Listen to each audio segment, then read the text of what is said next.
Sawadee-kap. Hello and welcome to Daily Wisdom, Walking the Path with the Buddha.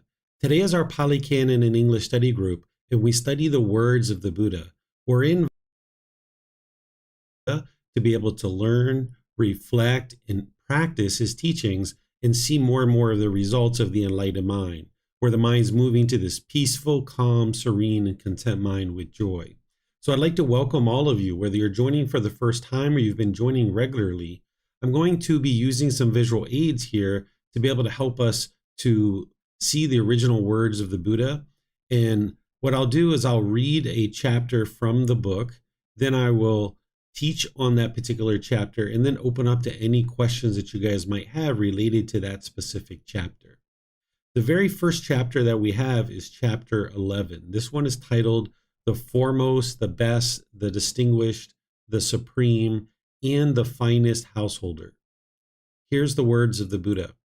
Householder, the one enjoying sensual pleasures, who seeks wealth rightly, without violence, and makes himself joyful and pleased, and shares it, and does meritorious deeds, and uses that wealth without being tied to it, obsessed with it, and blindly absorbed in it, seeing the danger in it, and understanding the escape. He may be praised on 4 grounds. The first ground on which he may be praised is that he seeks wealth rightly. He seeks wealth righteously, without violence. The second ground on which he may be praised is that he makes himself joyful and pleased. The third ground on which he may be praised is that he shares the wealth and does meritorious deeds. The fourth ground on which he may be praised is that he uses that wealth without being tied to it, obsessed with it, and blindly absorbed in it, seeing the danger in it, and understanding the escape. This person who enjoys sensual pleasures may be praised on these 4 grounds. This householder is the foremost, the best, the distinguished, the supreme, and the finest person of person who enjoys sensual pleasures. Just as a cow comes milk, just as from a cow comes milk, from milk curd, from curd butter, from butter ghee, and from ghee comes cream of ghee, which is reckoned the foremost of all of these. So too, this kind of person who enjoys sensual pleasures is the foremost, the best, the distinguished, the supreme, and the finest of all those who seek wealth righteously, without violence, and having obtained it, makes himself joyful and pleased, and shares the wealth, and does meritorious deeds, and uses that wealth without being tied to it, obsessed with it, and blindly absorbed in it, seeing the danger in it, and understanding the escape. So here the Buddha is explaining 4 things that a household practitioner should consider practicing as a way of becoming a deeper and deeper practitioner of the household practitioners. There's ordained practitioners and there's household practitioners. This particular book has a collection of teachings that are about household practitioners. Here he's giving 4 things that one might consider practicing, and by doing so, it's helping you to move the mind closer and closer to enlightenment, where the mind can be peaceful and joyful. This first one that he talks about is that one is obtaining their wealth without violence, meaning that they're not harming others through the acquiring of any type of income. This is taught as part of right livelihood in the Eightfold Path. In the Eightfold Path, the Buddha gives 5 aspects of wrong livelihood that would cause harm to others, because any harm that you cause, whether it's through your intention, speech, actions, or livelihood, this is all going to come back to you. So you're interested in ensuring that you're not having business in weapons, business in living beings, business in meat, business in substances that cause heedlessness, and business in poisons. Any of these are going to be causing harm, which means you're sustaining your life in acquiring an income by causing harm. Therefore, harm is going to come back to you as part of your life, because you're making unwise decisions that are not based in the natural law of karma and how to make wise decisions to produce wholesome results. The next part that the Buddha talks about is that a household practitioner would make themselves joyful and pleased. This is essentially what the enlightened mind is going to be experiencing all the time. That if you can uplift the mind and maintain the joyfulness, and the mind is pleased, and the mind isn't disgruntled or irritated or agitated, this is what the enlightened mind is experiencing, because an enlightened mind isn't going to experience any agitation or displeasure. Even the slightest bad mood is eliminated from the enlightened mind. So by going throughout your day, having an uplifted mind where the mind is joyful and pleased, this will help you to conduct your life and maintain the calmness and composure of the mind, because you're able to maintain your joy. The third aspect that the Buddha is talking about here is that one does meritorious deeds with the wealth that you acquire. What meritorious deeds are these are generous deeds that are directed towards the continuation of the teachings of the Buddha. In order to get to enlightenment, an individual would need to practice generosity. This is the giving and sharing of more than is strictly required in any given situation, such as your time, effort, energy, and resources. And you shouldn't have any expectation of anything in return. As soon as you have an expectation, it's not generosity. It's not pure generosity, because there's still a craving, desire, attachment there that you're wanting something back. So in order to get to enlightenment, an individual would need to practice generosity. But then there's a specific type of generosity that is called merit, or here the Buddha is referring to it as meritorious deeds, where you're practicing your generosity towards the continued sharing of the teachings of the Buddha, because that helps others to gain access to the path to enlightenment and understanding the teachings that one would need in order to improve the condition of the mind. This is how the teachings have survived for 2,500 years, is all throughout history, people have been practicing merit by making generous offerings to allow the teachings to continue. The fourth aspect that the Buddha is talking about here is that by not being tied to your wealth, not being obsessed by it or blindly absorbed in it, and seeing the danger in it. Essentially, if your mind is tied to your wealth, that means when your bank account is maybe at one balance, you get happy or excited if it's higher. And then if your bank balance drops down, then maybe you're sad or frustrated or irritated. This is where the mind becomes tied to their wealth or obsessed in the wealth and maybe chasing after wealth. And it's important to see the danger in this, that the mind is going to go up and down and up and down. And then the Buddha talks about understanding the escape.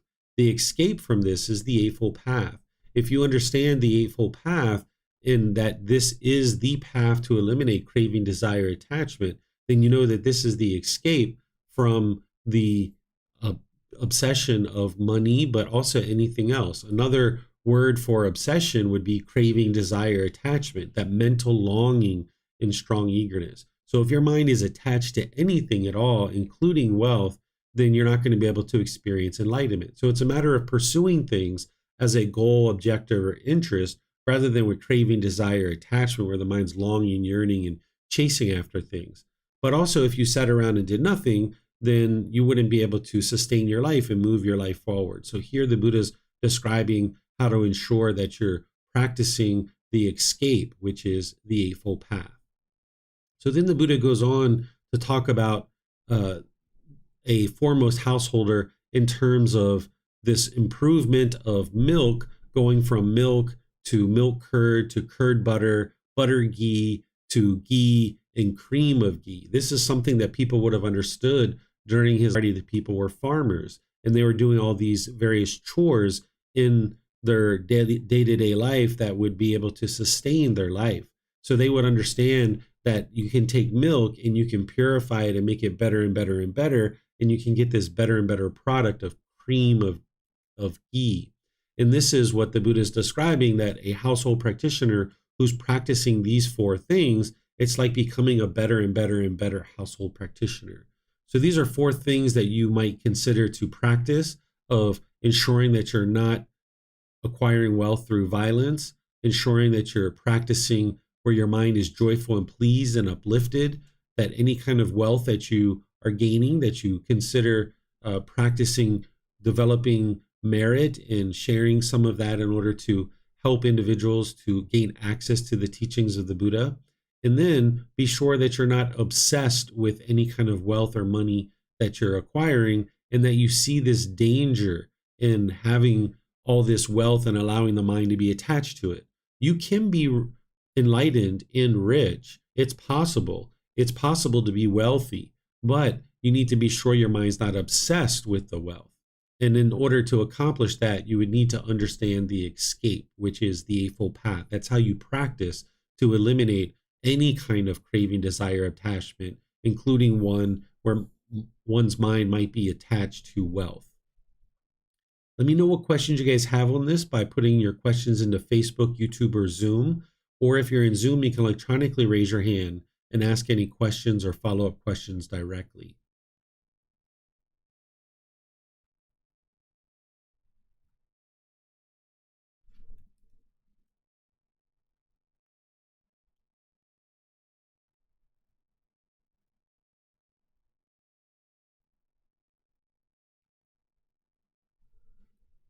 Whatever form one sees with the eye is undesirable, never desirable, unlovely, never lovely, disagreeable, never agreeable.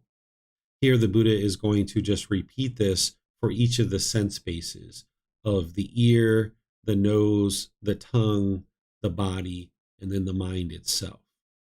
And then when this was said, a certain monk said to the perfectly enlightened one, "That inferno, venerable sir, is indeed terrible. That inferno is indeed very terrible. But is there, venerable sir, any other inferno more terrible and frightful than that one?" "There is, monk. But what, venerable sir, is that inferno that is terrible and frightful than that one?" "Those ascetics or Brahmins, monk, who do not understand as it really is. This is discontentedness. This is the cause of discontentedness.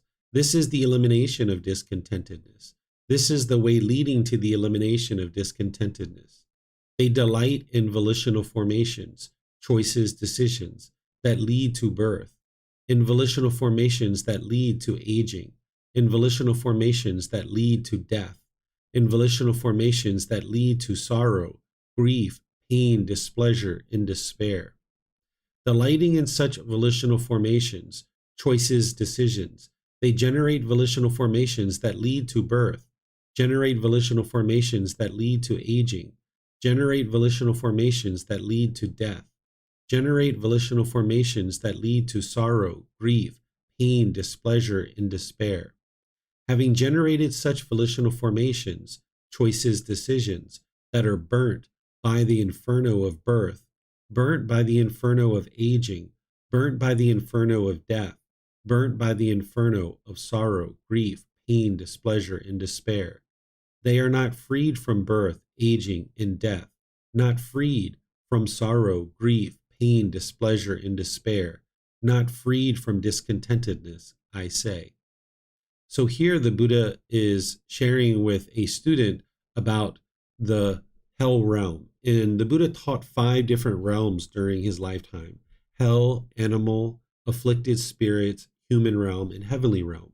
All of these beings are in the same time and space. They're all on the same plane. It's not like they're in far distant places. Just like there's a human being sitting in this chair, there could be an animal that sits here once the human being gets up. Same thing, hell beings, afflicted spirits, and heavenly beings are all among us, just like animals and humans are all among us as well. And the Buddha needed to teach this because this is part of the natural laws of existence.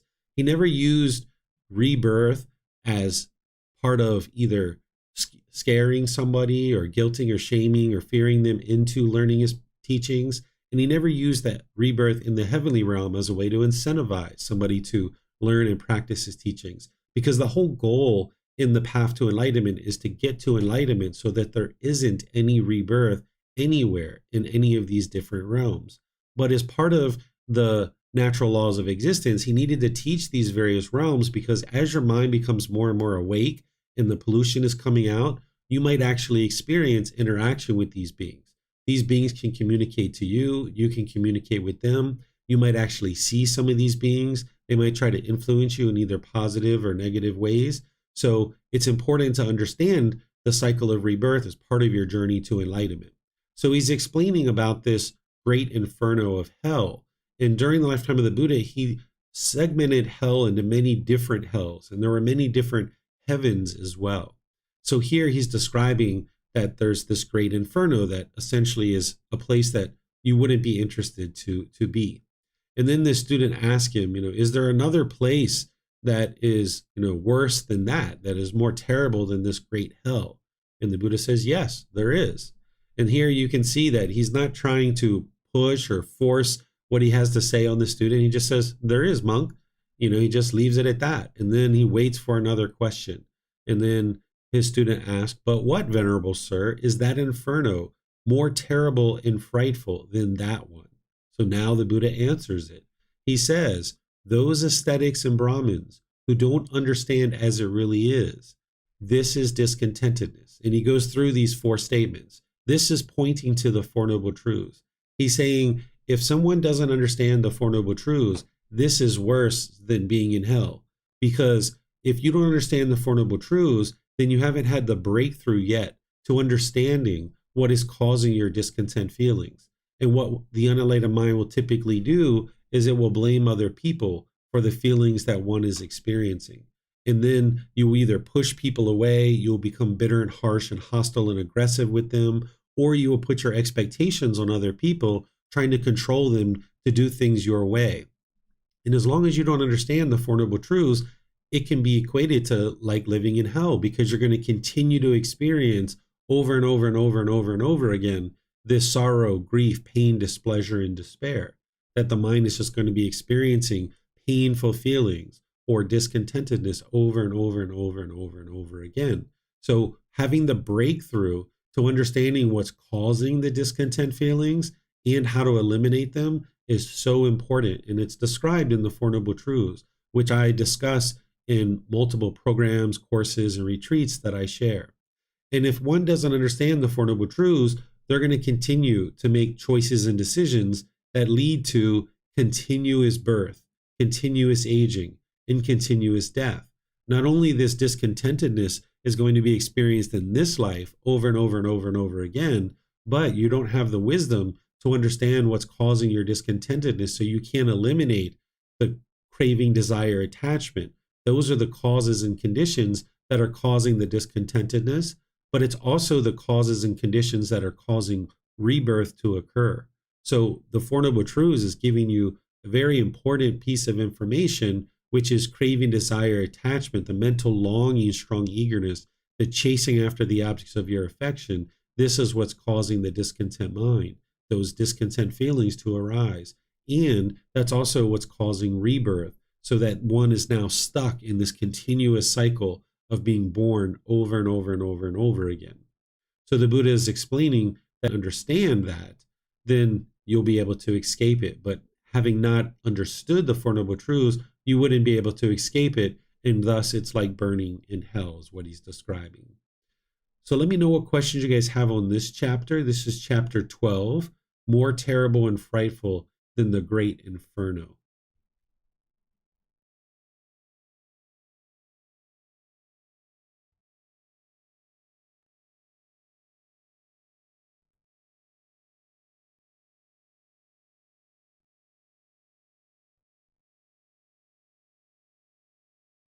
Okay, I'm not seeing any questions anywhere. So I'm going to go ahead and move on to the next chapter, which is chapter 13. Chapter 13 is titled Four Qualities of a Wholesome Person. Here, the Buddha is going to help you understand some various aspects and qualities to practice in order to practice being a wholesome person. Monks, one who possesses four qualities can be understood to be a wholesome person. What for? 1. Here, monks, a wholesome person does not disclose the faults of others, even when asked about them. How much less than when not asked? But when he is asked about them, Then, led on by questions, he speaks about the faults of others with gaps and omissions, not fully or in detail.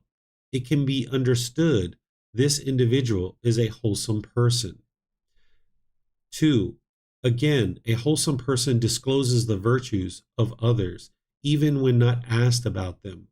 How much more than when asked? But when he is asked about them, then led on by questions.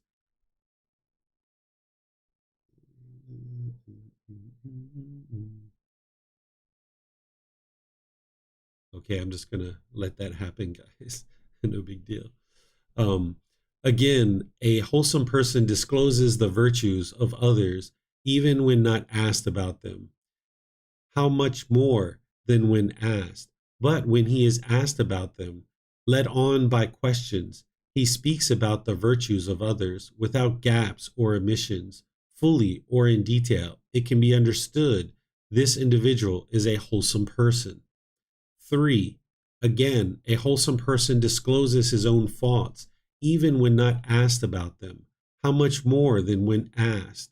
But when he is asked about them, then, led on by questions, he speaks about his own faults without gaps and omissions, fully and in detail. It can be understood this individual is a wholesome person. Again, a wholesome person does not disclose his own virtues, even when asked about them, how much less than when not asked. But when he is asked about them, led on by questions, he speaks about his own virtues with gaps and omissions, not fully or in detail. It can be understood this individual is a wholesome person. One who possesses these 4 qualities can be understood as a wholesome person. So here, the Buddha is describing in these first 2 aspects of a wholesome person, he's describing an individual who is not openly talking about the faults of others. Essentially, what this comes down to is like the gossip and slander. If there's gossip and slander, and you're doing that, one moment, and you're doing that with others, and you're gossiping and slandering others, this is causing harm. So what you would like to do is practice in such a way that you're not disclosing the faults and in mistakes or problematic aspects of one's character towards others.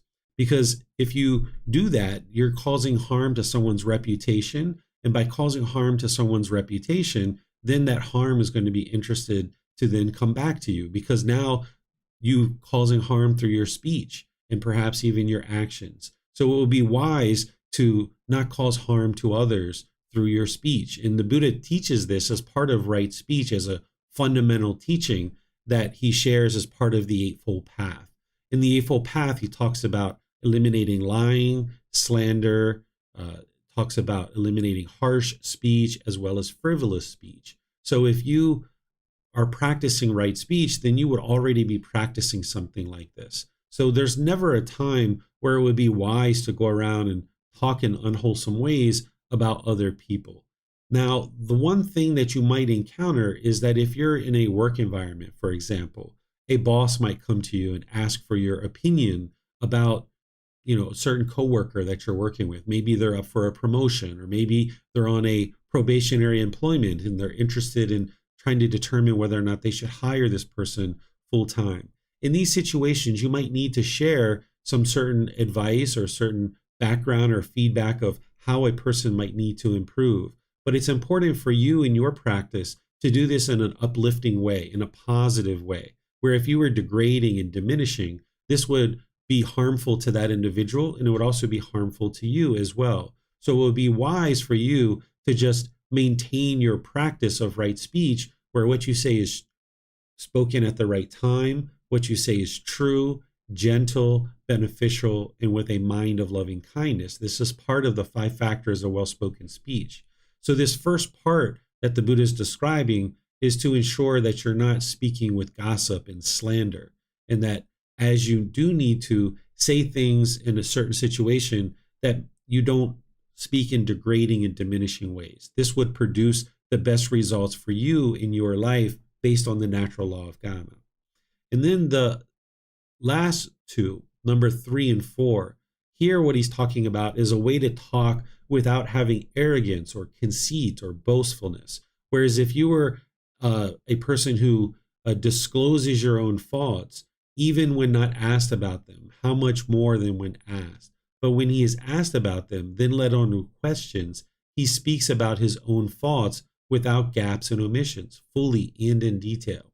This is a person who doesn't have ego, who doesn't have arrogance, that's willing to admit their mistakes and their challenges. So once again, if you're in a situation where maybe you're an employee and you're in a review where your manager is asking you, like, what are your challenges? What are your goals? What are your objectives? What are you working on? If you can openly speak about these things without having any discontentedness and without any arrogance and pride, then this can be really helpful for you and for your mind.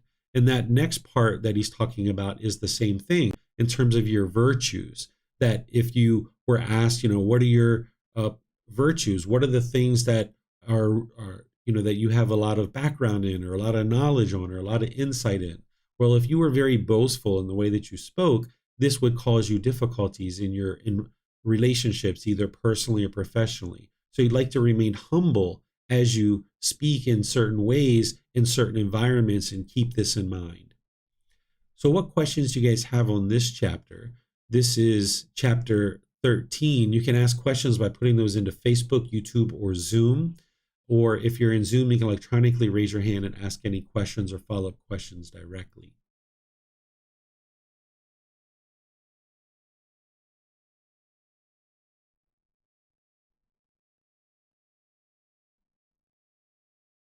Okay, I'm not seeing any questions anywhere.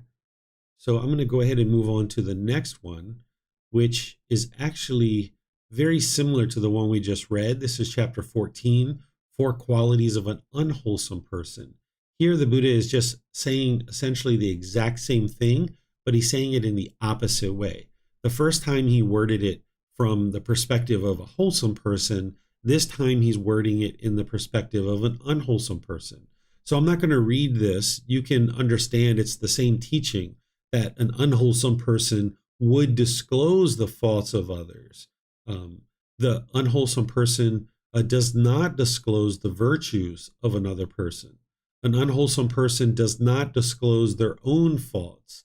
An unwholesome person discloses their own virtues, even when not asked about them. This is like being boastful and arrogant. So we'll just go on through that. You can see here that you have words from me to help you in the book to be able to learn what is being shared here.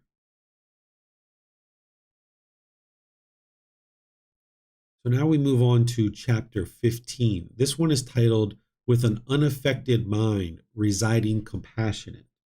Here, the Buddha is talking to one of his students, Phaguna. If anyone speaks critical in your presence, you should abandon any desire and any thoughts based on the household life. Herein, you should train thus, my mind will remain unaffected, and I shall speak no evil words. I shall reside compassionate for his welfare, with a mind of loving kindness, without inner hate. That is how you should train Phaguna. If anyone should give you a blow with his hand, with a clod, with a stick, or with a knife, you should abandon any desires and any thoughts based on the household life. And herein you should train thus, my mind will be unaffected, and I shall speak no evil words. I shall reside compassionate for his welfare, with a mind of loving kindness, without inner hate. That is how you should train Phaguna.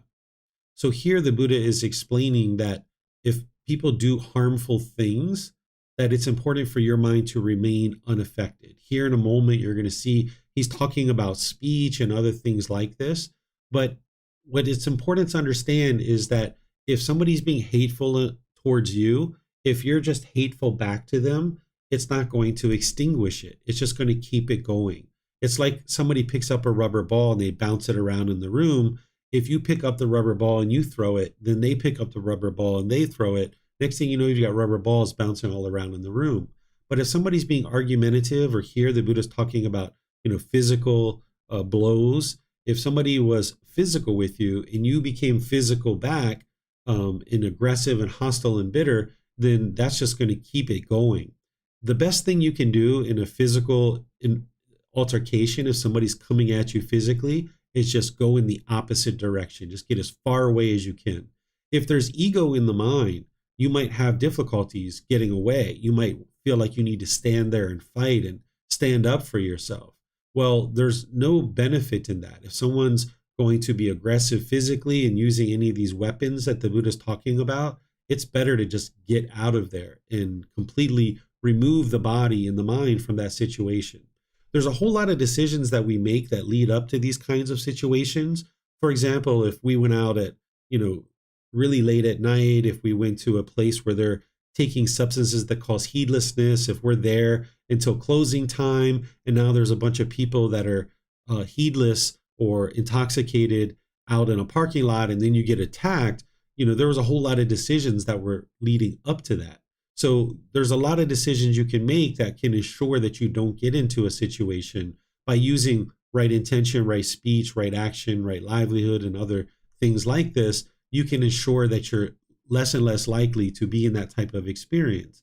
But if you do end up in a situation like that, the best thing you can do is just go in the other direction. Reside unaffected. Don't speak any evil words. Remain with compassion and loving kindness. Loving kindness is a genuine interest in seeing beings be well, having goodwill towards others without judging them. What compassion is the concern for the misfortune of others. So when you see somebody who is perhaps being physical or wanting to be physical with you, then you can reside with compassion and loving kindness for them, concern for their misfortune. You can have this active goodwill towards them. And this is what will extinguish it.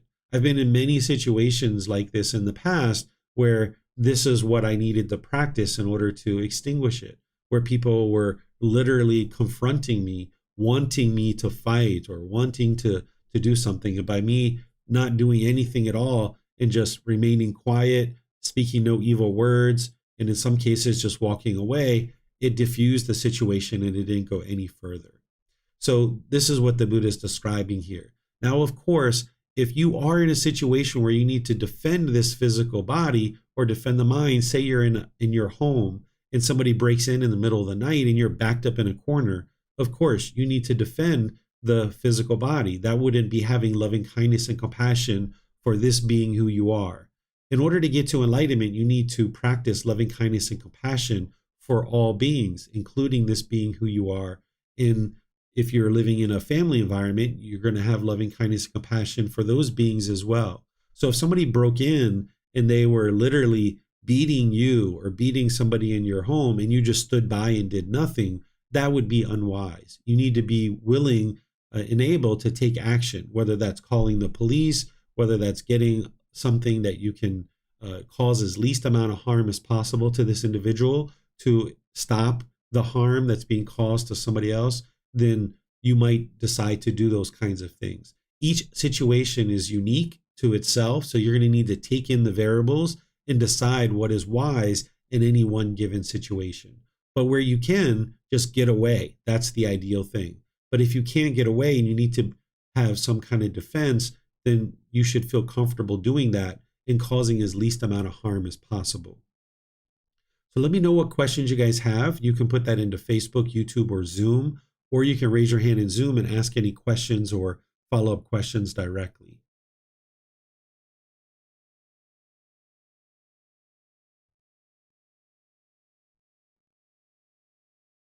Okay, I'm not seeing any questions anywhere. So I'm going to move on to the next chapter, which is chapter 16, which has something similar to what we just studied, but this one is quite a bit more detailed. It's titled Training a Mind Filled with Loving Kindness Without Hostility or Ill Will. Monks, there are these 5 courses of speech that others may use when they address you. 1. Their speech may be timely or untimely. 2. True or untrue. 3. Gentle or harsh. 4. Connected with benefit or unbeneficial. 5. spoken with a mind of loving kindness, or with inner hate. Herein, monks, you should train thus. Our minds will remain unaffected, and we shall speak no evil words. We shall reside compassionate for their welfare, with a mind of loving kindness, without inner hate. We shall reside enveloping that person with a mind filled with loving kindness, and starting with him, we shall reside enveloping the all-encompassing world with a mind filled with loving kindness, abundant, joyful, immeasurable, without hostility, and without ill will. That is how you should train monks. Monks, suppose a man came with crimson, turmeric, indigo, or carmine, and said, I shall draw pictures and make pictures appear on empty space. What do you think, monks? Could that man draw pictures and make pictures appear on empty space? No, venerable sir. Why is that? Because empty space is formless and invisible. He cannot possibly draw pictures there or make pictures appear there. Eventually, the man would reap only tiredness and disappointment. So too, monks, there are these 5 courses of speech that others may use when they address you. Herein, monks, you should train thus. Our minds will remain unaffected, and we shall speak no evil words. We shall reside compassionate for their welfare, with a mind of loving kindness, without inner hate. We shall reside enveloping them with a mind filled with loving kindness. And, starting with them, we shall reside enveloping the all-encompassing world with a mind filled with loving kindness, abundant, joyful, immeasurable, without hostility and without ill will. That is how you should train monks. The Buddha also spoke several other similes. A simile of a man who came with a hoe and a basket and said, I shall make this great earth to be without earth. A simile of a man with a blazing grass torch and said, I shall heat up and burn away the river Ganges with the blazing grass torch. Eventually, that man would reap only tiredness and disappointment. Monks, even if criminals were to sever you savagely, limb by limb, with a 2-handed saw, he who gave rise to a mind of hate towards them would not be practicing my teachings. Herein, monks, you should train thus. Our minds will remain unaffected, and we shall speak no evil words. We shall reside compassionate for their welfare, with a mind of loving kindness, without inner hate. We shall reside enveloping them with a mind filled with loving kindness, and starting with them, we shall reside enveloping the all-encompassing world with a mind filled with loving kindness, abundant, joyful, immeasurable, without hostility and without ill will. That is how you should train monks. Monks, if you keep this advice on the simile of the saw constantly in mind, do you see any course of speech, insignificant or significant, that you could not endure? No, venerable sir. Therefore, monks, you should keep this advice on the simile of the saw constantly in mind. That will lead to your welfare and peacefulness for a long time. So here the Buddha is going into talking about the 5 factors of well-spoken speech, which is what he teaches based on the natural law of karma to help you dial in your speech closer and closer so that you're not causing harm, and therefore your conversations through personal and professional relationships can really blossom and you can have wholesome outcomes to your conversations. That's speaking at the right time, what you say is true, speaking gentle, speaking beneficially, and speaking with a mind of loving kindness. But he's also reminding his students here that people may speak to you in that way, but also people might end up speaking to you in an untimely way, or untrue, or harsh, or unbeneficially, or with a mind of inner hate. Even when you're enlightened, people are potentially going to speak with you like this occasionally. You might run across this as new people might come into your life at different times. You might choose to not associate with those individuals for one reason or another, but you won't experience any painful feelings from it by the time your mind is enlightened. As you're in the process of moving to enlightenment, if someone speaks to you harsh or aggressive or hostile, you might experience painful feelings, but you can overcome that. And the Buddha is explaining to you how to be able to overcome that and extinguish it. So that if somebody's speaking to you in any of these ways, the Buddha is saying that you should remain unaffected. So even when somebody's speaking to you in a very lovely and very gentle way, your mind should remain unaffected. Because if you allow your mind to get all these pleasant feelings when somebody's speaking to you in a very lovely way, then when someone speaks to you in a harsh and aggressive way, you're going to experience painful feelings. So it's important to reside where your mind has no evil words, that you can reside compassionate with loving kindness for all beings, no matter how they're speaking with you. Again, you might choose to associate with individuals who have wise speech and who are doing wholesome things, but occasionally you could encounter somebody, even when the mind's enlightened, where they might be aggressive or hostile or bitter or some other type of way of speaking like that. And then you might just choose to move on, but your mind will be protected by that point where you won't experience any kind of painful feelings.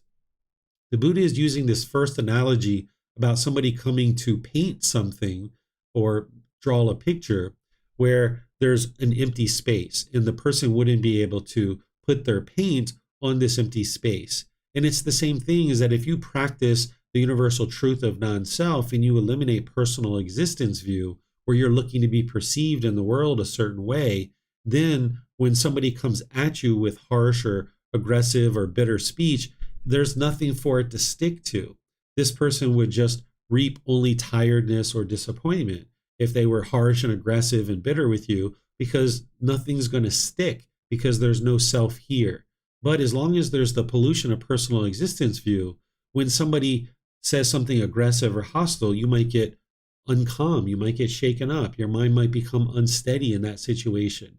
So practice in such a way that when somebody's speaking with you in an unwise way, you can reside unaffected. And each time this occurs, your mind can become more and more stable in those situations. Then the Buddha gives this next story, which is quite graphic, but this is the way that a Buddha sometimes speaks, particularly a Buddha who's relying on the oral tradition in order for people to remember his teachings. One of the things that a Buddha would do who's relying on the oral tradition to remember his teachings is they would need to speak in these graphic ways in order for the teachings to be committed to memory. Whereas if it was just a very basic, very simple analogy or story, it wouldn't have the penetrating effect of being able to be remembered in the mind long term. So here the Buddha is giving this depiction of two criminals that are severing you limb by limb by limb with a two-handed saw. And the Buddha is saying that if hatred arises in your mind at that time, then this would not be practicing his teachings. Because by the time your mind gets to enlightenment, it's completely impossible for you to experience any kind of hate whatsoever.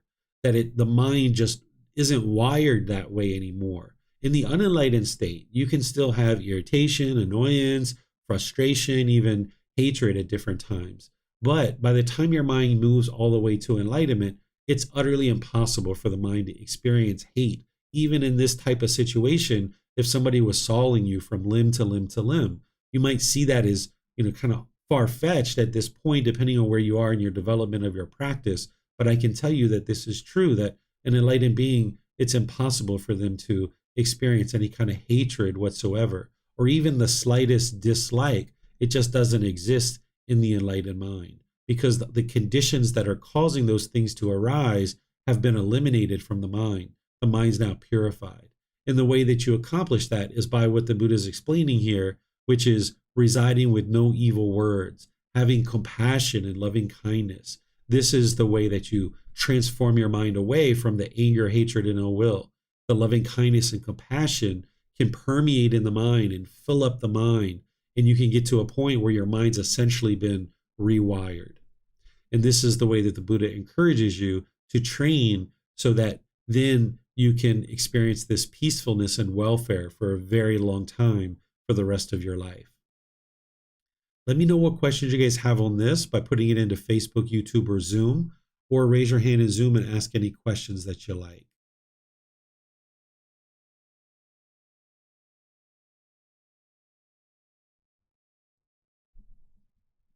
Okay, I'm not seeing any questions here, so I'm going to move on to the next one. This is chapter 17. It's titled Reside with a Mind of a Newly Arrived Bride. This is an interesting story as well. And as I read this, keep in mind that the Buddha is using a female gender here as a bride, but we could also describe the same thing as a husband as well. These genders and roles are interchangeable. It just depends on who he's talking to, whether he's talking to a male or a female, and what roles that he might be using. So here he says, monks, when a bride is first brought into the home, whether at night or during the day, at first she sets up a diligent sense of moral wrongdoing and moral concern toward her mother-in-law, her father-in-law, her husband, and even the slaves, workers, and servants. But after some time, as a result of living together in intimacy with them, she says to her mother-in-law, her father-in-law, and her husband, "Go away, what do you know?" So too, when some monk here has gone forth from the household life into homelessness, whether by night or during the day, at first he sets up a diligent sense of moral wrongdoing and moral concern toward the male ordained practitioners, the female ordained practitioners, the male household practitioners, the female household practitioners, and even toward the monastery workers and novices. But after some time, as a result of living together in intimacy with them, he says even to his teacher and preceptor, "Go away, what do you know?" Therefore, monks, you should train yourselves thus. We will reside with a mind like that of a newly arrived bride. It is in such a way that you should train yourselves. So what the Buddha is describing here is that, during the lifetime that he lived, it was very common for once a person gets married, that the partner would move into the home and you would live there with your mother-in-law and your father-in-law. And as you first move into a brand new home or a brand new dwelling, you might be on your best behavior and treating everybody really well with this diligence. If you've ever gone and stayed at somebody's house for a few days or a week or so, you might have experienced that, where you were just very observant of everything that you were doing, making sure not to upset the apple cart, so to speak, and do everything with the very best intentions, having this moral wrongdoing and moral concern. What moral wrongdoing is knowing what's wise and unwise, or wholesome and unwholesome. What moral concern is not being interested in doing unwise things or unwholesome things. So if one is diligent with a sense of moral wrongdoing and moral concern, they're essentially on their best behavior because they're very aware of what's wise and unwise, and they're disinterested in doing anything that's unwise.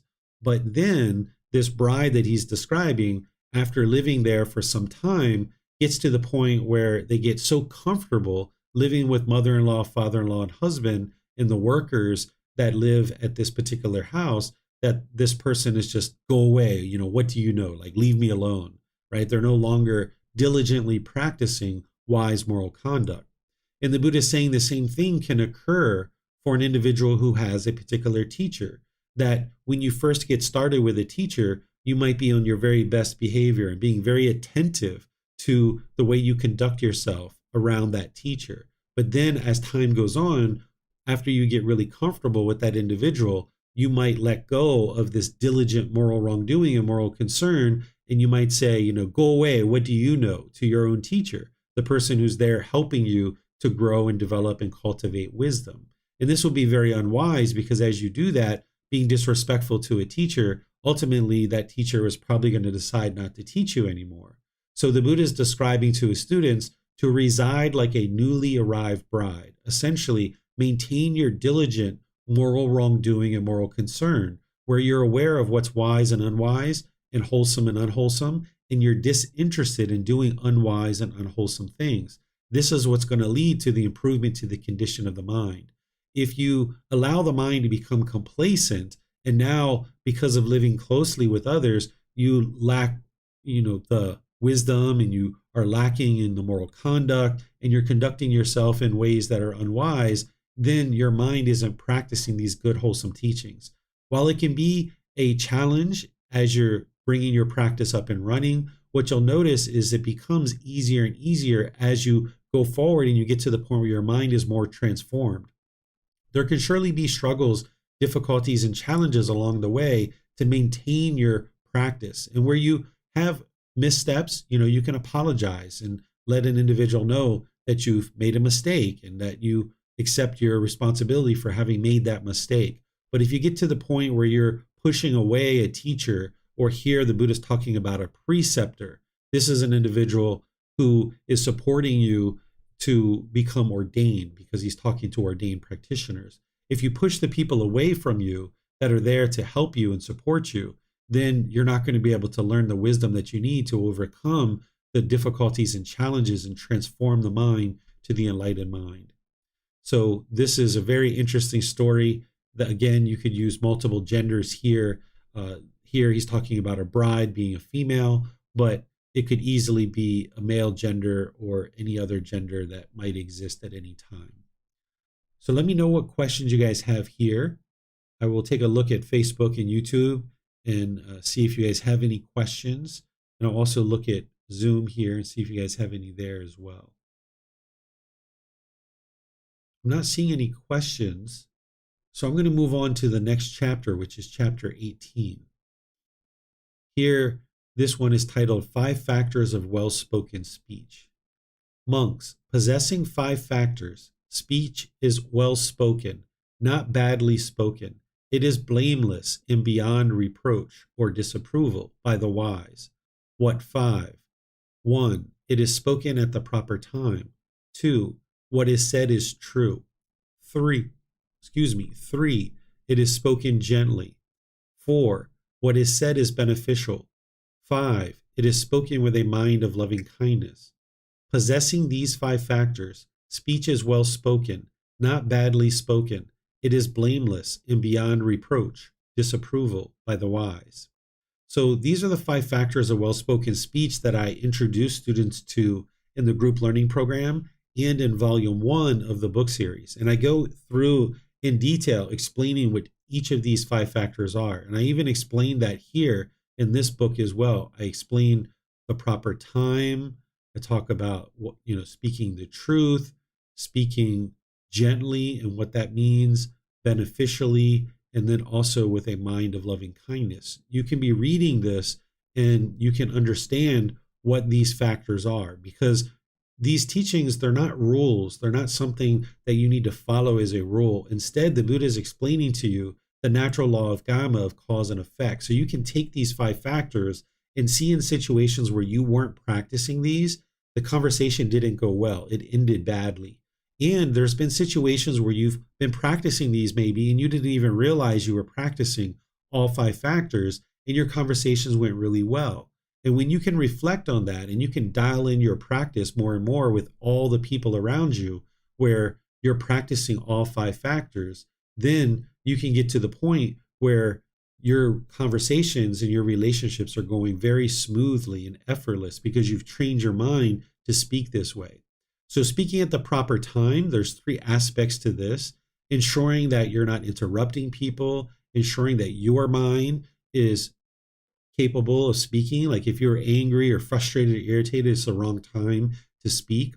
And then also ensuring that it's the proper time for the person you're speaking to. Whereas if they just got home from work and they've had a really hard day, it's the wrong time to be speaking about something that's really important and really impactful.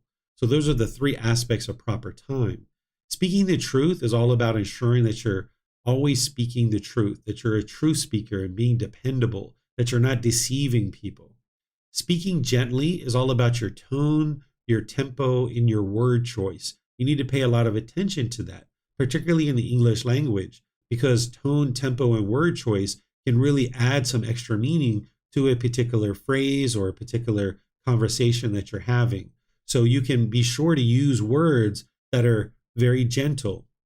So we can use words like sir or ma'am or thank you or please or things of this nature. This will really help you to ensure that you're speaking gently. So pay attention to your tone, your tempo, and your word choice, and this will help produce the very best results for you in your conversations. What beneficial means is, if you think back to the Eightfold Path where the Buddha talks about frivolous speech or idle chatter, This is where somebody has craving to talk and they're just talk, talk, talk, talk, talk, talk, talk, talk, talk, talk, talk, talk, talk, and they're just talking, talking, talking. It's almost like they're broadcasting.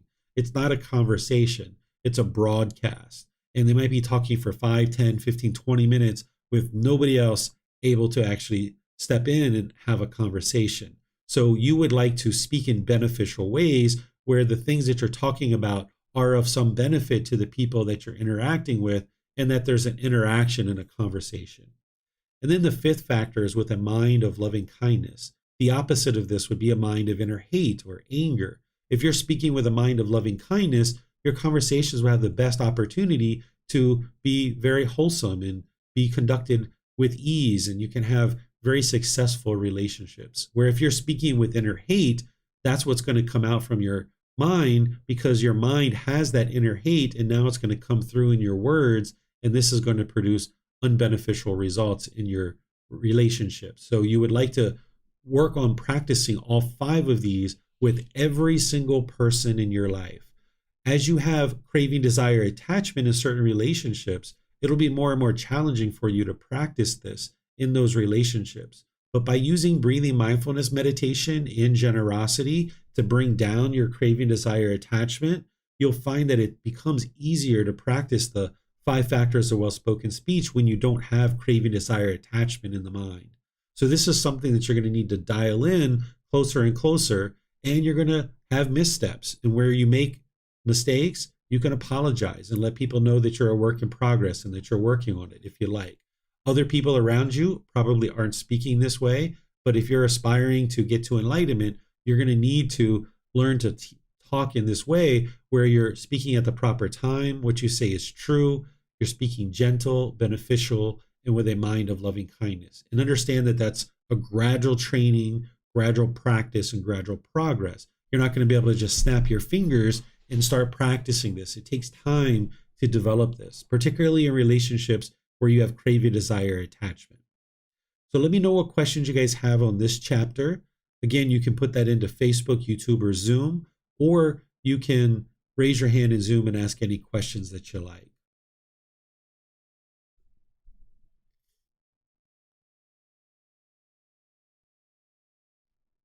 All right, I'm not seeing any questions anywhere on any of our platforms. So let's go to the next chapter, which is chapter 19.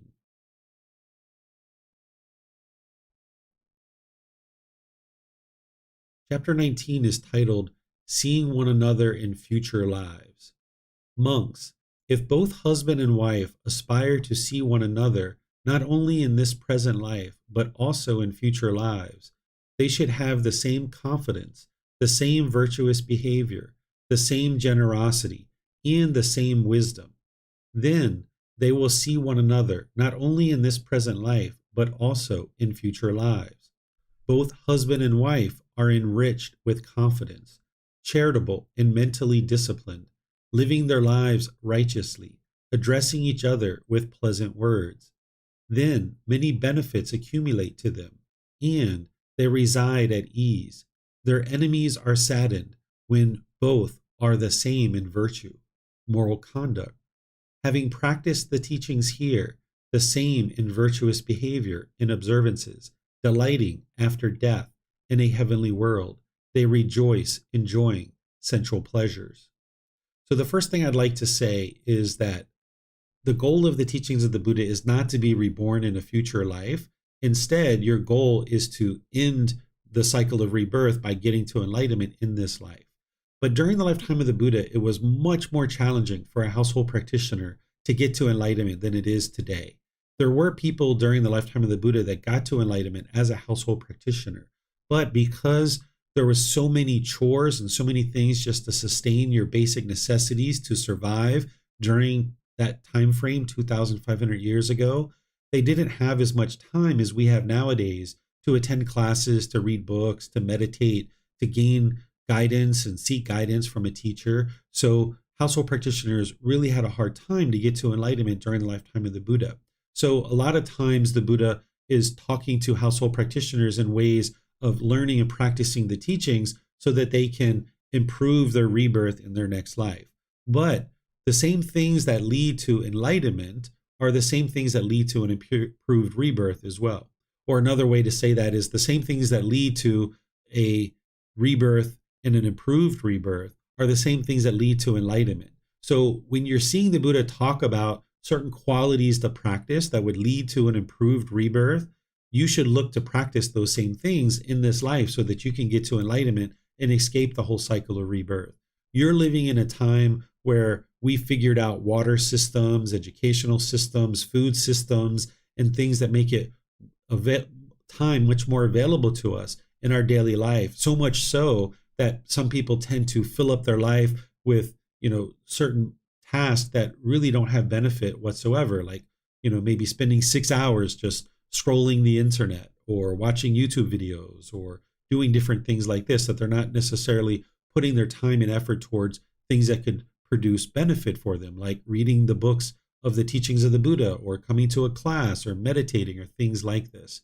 So here the Buddha is describing that for two people who are life partners, here he's talking to a husband and wife, that if they have these same practices of confidence, virtuous behavior, generosity, and wisdom, then they have the ability to see each other in a future life, meaning they will be reborn into a certain realm at the same time. And they're not necessarily going to be husband and wife in that new existence, but they can be reborn into a new existence, and perhaps their brother and sister, or their brother and brother, or sister and sister, or something of this nature. So the qualities that he's talking about cultivating here are same qualities that you would need to get to enlightenment. Whenever you see him talking about confidence, this is confidence in him, his teachings, and the community. That over time, as you build your confidence through learning, through reflecting to independently verify, and through practicing his teachings, you eliminate more and more doubt about his teachings and about him. And then you'll gain this confidence because you'll see the improvement to the condition of the mind, that things where you were once angry or hateful or frustrated or irritated or annoyed, you'll see that your mind can be quite peaceful and joyful in those situations. So developing confidence is going to help lead to your enlightenment. And if you're in a partnership with a husband or wife or some other relationship, if you guys are both confident in the teachings and the Buddha and developing your minds on the path to enlightenment, this will be very wonderful for your relationship. Same thing as if you guys have good virtuous behavior, if you have moral conduct where you're practicing right speech, right action, and right livelihood, this will be really wonderful for your relationship. As well as practicing generosity where you're giving and sharing, even giving and sharing with each other and other people as well, where when you're out at the store, you think about your partner and you maybe bring home some small little item. And this will show your partner that you have generosity for them and that you're thinking about them.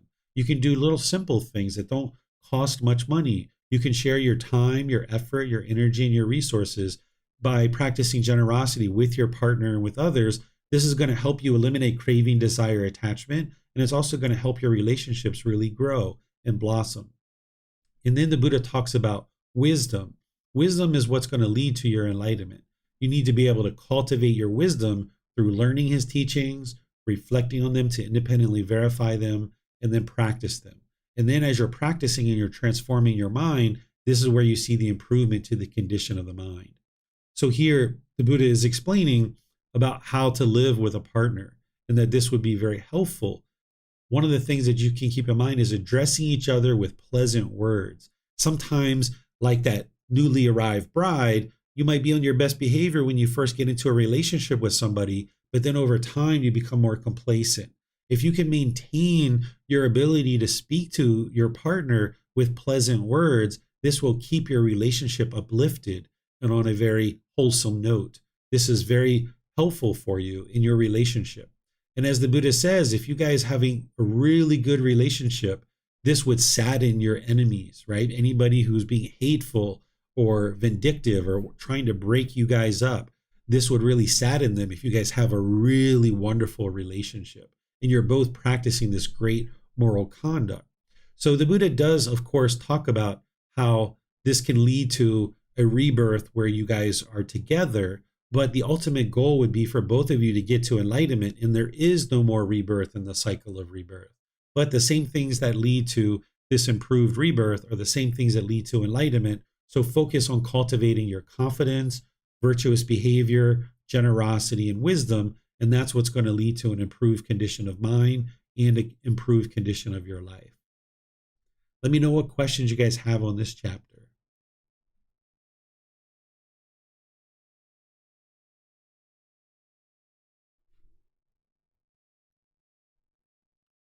Okay, I'm not seeing any questions here. So let's go to the very last chapter for today, which is chapter 20. Here, this one is titled 7 Kinds of Wives. I'll read the whole thing for you guys so you can understand this. This is another story where he's talking with a female and helping her to understand the teachings. But again, you could replace this with other genders and other roles as well. So it could be a male with husbands and things of this nature as well.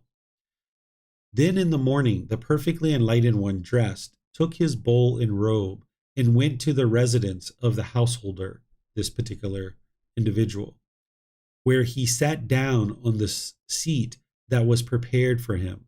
Now, on that occasion, people in this person's residence were making an uproar and a disturbance.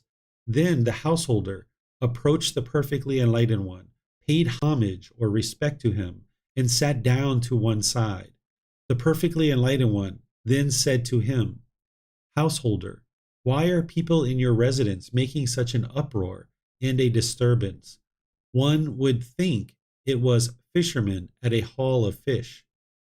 This, venerable sir, is my daughter-in-law, Sujata, who is rich and has been brought here from a rich family. She doesn't obey her father-in-law, her mother-in-law, or her husband. She doesn't even honor, respect, appreciate, and venerate the perfectly enlightened one." Then the perfectly enlightened one addressed Sujata. "Come here, Sujata." "Yes, venerable sir," she replied. She went to the perfectly enlightened one, paid homage, respect to him, and sat down to one side. The perfectly enlightened one then said to her, "Sujata, a man might have 7 kinds of wives." "What 7? "One like a killer, one like a thief, one like a tyrant, one like a mother, one like a sister, one like a friend, and one like a helper. A man might have these 7 kinds of wives. Which one are you?" "Venerable sir, I do not understand in detail the meaning of this statement that the perfectly enlightened one has spoken in brief.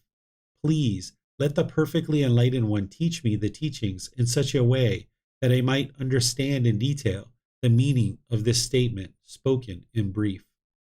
"Then listen and attend closely, Sujata. I will speak." "Yes, venerable sir," she replied. The perfectly enlightened one said this: 1. With hateful mind, lacking of compassion, lusting for others, despising her husband, she seeks to kill the one who bought her with wealth. A wife like this is called a wife and a killer. 2. When the wife's husband acquires wealth by hard labor at a craft, trade, or farming, she tries to steal it, even if he earns but little. A wife like this is called a wife and a thief. The lazy glutton, unwilling to work, harsh, fierce, rough in speech, a woman who dominates her own supporters, a wife like this is called a wife and a tyrant. 4. One always compassionate and sympathetic, who guards her husband as a mother would guard her son, who protects the wealth he earns. A wife like this is called a wife and a mother. 5. She holds her husband in high regard, as a younger sister would her elder brother, careful to do task well, following her husband's will. A wife like this is called a wife and a sister. 6. One who rejoices when she sees her husband, as if seeing a friend after long absence, well raised, virtuous, devoted to her husband. A wife like this is called a wife and a friend. 7. One who remains patient and calm when threatened with violence by the rod, who tolerates her husband with a mind free of hate, patient, accommodating to her husband's intentions, A wife like this is called a wife and a helper. The types of wives here called a killer, a thief, and a tyrant, unwholesome, harsh, disrespectful, with the body's breakup go to hell. But the types of wives here called mother, sister, friend, and helper, firm in virtue, long restrained, with the body's breakup go to heaven. A man, Sujata, might have these 7 kinds of wives. Now, which one are you? Beginning today, Venerable Sir, let the perfectly enlightened one consider me a wife who is like a helper. Okay, so here the Buddha is helping an individual to get along in their house with their in-laws as well as with their husband. And he's just guiding this individual to understand these 7 different types of individuals who could potentially be functioning in these particular ways. And what you can do with a discourse like this is you can take the individual ones that he's talking about here that would be unwise and unwholesome, and you can choose that you're not interested in being this kind of person in any kind of relationship that you're in.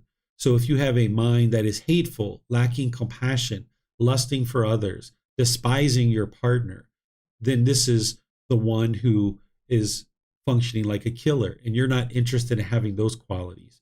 You're also not interested in having the qualities of stealing the wealth of your partner. When somebody's earning money and they're taking a long time to earn money, or they're working really hard, or they're out there trying to acquire a certain amount of income for the family, don't look to steal the money and kind of squander it. Look to use it for beneficial things that are going to help the home and help the family. And then this third one that you're not interested in doing is being lazy or a glutton, unwilling to work, harsh, fierce, rough in speech, someone who dominates the people who support you. This is the Buddhist saying is a person like a tyrant. So any of those qualities that you might see in your own mind, where you're practicing those in your partnerships, eliminate those from the mind. And then work to cultivate these qualities that he's talking about. Even though he's talking about them as separate individuals, you're looking to cultivate all these qualities because it would be really helpful. Where one is compassionate, sympathetic, guarding your partner like a mother would protect their son, and protecting the wealth that they earn. And again, using it for beneficial purposes in the household. That you think about your partner in high regard, like a younger sister would think of an older brother, carefully doing your task. This would be wise, right? That you're paying attention to the things that you're doing around the home, that you're not just haphazardly doing things in the home, but you're intentionally conducting certain tasks. Maybe you're cleaning a bathroom, maybe you're vacuuming, maybe you're washing dishes, things like this, that this would be very helpful, whether you're a male or a female, to be able to then practice in such a way that's contributing to the household, and that you're also holding your partner in this high regard. And then one who rejoices when you see your partner, like a friend after a long absence, that you would be devoted to your partner. This is very wise as well, that you have this, thrilling feeling, or that you're interested in seeing your partner, that it's not just like, all right, well, they're home now, so what, right? That you're like, oh, hey, how are you? You're home. How's it going? Like having very positive and uplifting words. And then this 7th one is where one is patient and calm, even when threatened by violence. This doesn't mean that if your partner is threatening you with violence that you should stay in the relationship. Instead, the Buddha is saying by somebody else, if somebody else was threatening you with violence, that you would be able to remain patient and calm, that your mind wouldn't be shaken up by it, and that you understand that you're not going to agree with every single thing that your partner is doing, that you're going to need to have a certain amount of patience, that you have a mind free of hate, that you don't hate your partner. If you hate your life partner or any kind of relationship that you're in, this is an indication of what's going on in your mind. Oftentimes we think if you hate somebody, it's because of what somebody else is doing. But this is what's going on in your own mind. You can eliminate that hate and you can practice patience. The way that you eliminate hate is through practicing loving kindness meditation. And by transforming your mind in meditation, then through your intention, speech, and actions, you can start practicing more and more loving kindness. So you can do this in a relationship with a partnership, like the Buddha is talking about here, but also any relationship. These are all really helpful qualities in a partnership where you're living and residing with somebody, or you're just in a close, intimate relationship with somebody. These are wise ways to practice that's going to promote the best success in your relationships with a partner.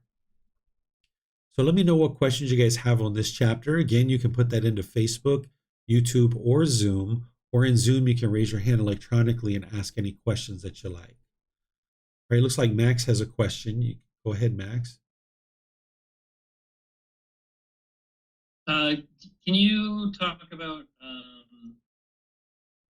I'm sorry, you're discussing basically like having.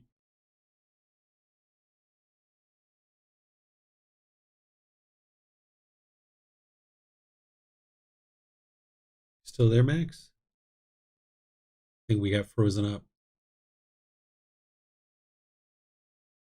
Isn't great. Can you hear me okay? Okay, now I can hear you. It froze up right at the beginning of your question. Oh, sorry. Maybe I'll try the video off, and maybe that'll help improve the. But can you talk about maybe having excitement for saying like your loved one versus being overly excited, and is there like a fine line between that?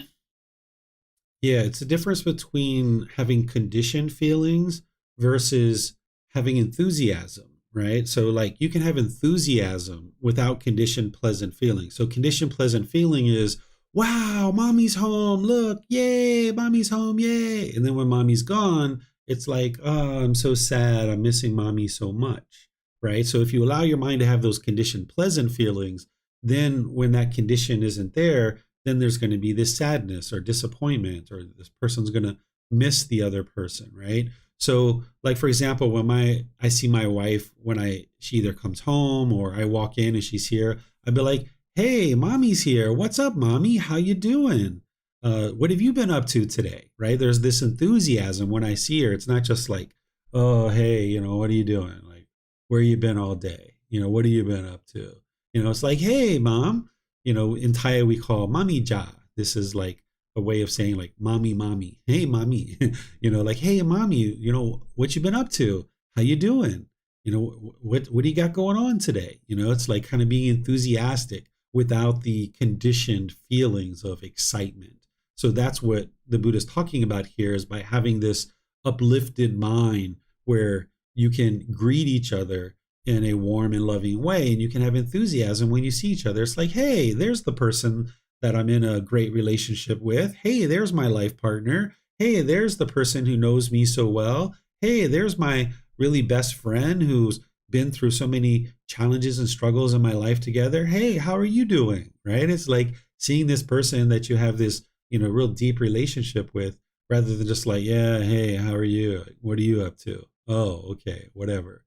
Like, you would like to add some enthusiasm to it. So, but it's not this, it's not like a fake enthusiasm. It's not acting. It's not conditioned feelings, but it's this genuine interest in seeing this person. And it's like, wow, there's like this spark of enthusiasm that comes through in your voice as you interact with this person. Okay, that makes sense. I guess another question along that would kind of go with this is that when you're away from someone for a long time, instead of, someone will say, oh, I miss you or whatnot. And I typically just say, oh, I look forward to seeing you. Is that the right speech? Yeah, there's no harm in what you said. There isn't just like one stock answer that is like the right answer. So if somebody's saying that they miss you, this is because of either they have a craving, desire, attachment to you, and when you're gone, they're missing you. Or some people just think that's the polite thing to say when somebody's gone, is like to say, I miss you. Um, Oftentimes people think it's the love that's causing that, but it's not. So if somebody said to me, like, hey, I missed you, I'd be like, oh, really? Okay. I understand. Or, something like that, different situation, different relationship, different variables. I'm going to respond differently. part of having a higher consciousness is that you take in the variables of the situation and you respond accordingly. And there's not going to be just one permanent answer. But what you just said, there's no harm in that speech of what you just said. So from that perspective, yes, it's right speech, but I wouldn't stay tied to that as that's like a stock answer of every time somebody says, I miss you, that you say the same thing all the time. Because this would be like a robot going through the world. And if you have those kinds of stock replies, it can become very insincere and life can become very unmotivating because you just kind of go through your drawer of standard replies. Whenever you hear this, I give this standard reply. It's almost very robotic and almost like programmed like a computer. So by you taking in the variables, then you can reply in a warm, friendly way, no matter what situation you're in, using those 5 factors of well-spoken speech. Thank you, sir. I appreciate it. Yes, you're welcome. Okay, let me take a look to see if we have any questions coming in anywhere else. All right, I'm not seeing any questions anywhere else. So what I'll do then is just thank all of you guys for coming to class and choosing to learn today and making today a day that you're learning the teachings of the Buddha. Next Saturday, we're going to be in the next 10 chapters of the book, which is chapters 21 through 30. So if you'd like to study those ahead of time, you can, or you can even just come to class and study, but you'll get more benefit if you're reading either before class and or after class, because you've got the words of the Buddha that you can really sit with and reflect on. Then you've got guidance from me that you can also reflect on as well as part of each one of these chapters. You can be reading 10, 15, 20 minutes a day and gradually making your way through these over the course of the week. And then that way, when you come to class, you might have certain questions. Tomorrow in our group learning program, we're going to be studying chapter 2 of volume 1, which is Why Study Gautama Buddha's Teachings. You're welcome to come to that class and study with us.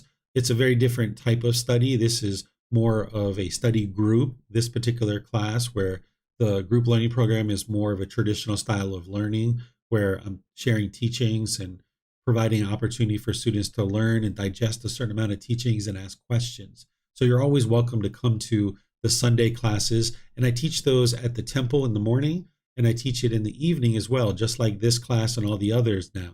Saturday, Sunday, and Wednesday, they're being taught in the morning, in the evening, Thai time. So that's giving you 2 opportunities to join classes or listen to the replays so that you can get access to the teachings and ask any questions that you like. On Wednesday, we're going to be in our 3rd part of a 4-part series where I'm teaching loving kindness meditation. So you're welcome and invited to all of these classes and courses and programs. We have retreats coming up next year. You're welcome to attend any of these, either here in Thailand or online. So thank you all for joining for today's class. We'll see you guys in a future class. Have a wonderful and lovely rest of your day. Sawadee krap.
Thank you again for watching. Enjoy your meditation.